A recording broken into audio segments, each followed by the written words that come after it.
تازه به دوران رسیده.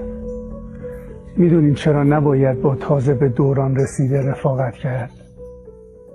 خیلی ساده است. چون دیواری که تازه رنگ میشه رو نمیشه بهش تکیه داد.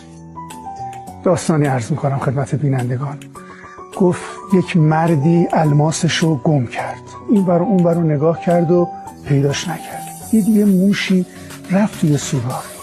حدس زد که این الماس رو ممکنه این موش خورده باشه.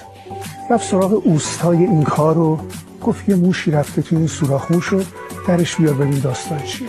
کندن و دیدن به جای یه موش 50 تا موش اونجاست. گفت ما حالا چطوری پیداش کنیم؟ گفت 2 دقیقه واسط پیداش میکنم.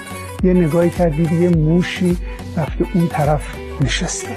گفت تو شکم اونه. آوردن و شکمش رو پاره کردن و الماس رو در آوردن. گفت از کجا فهمیدی؟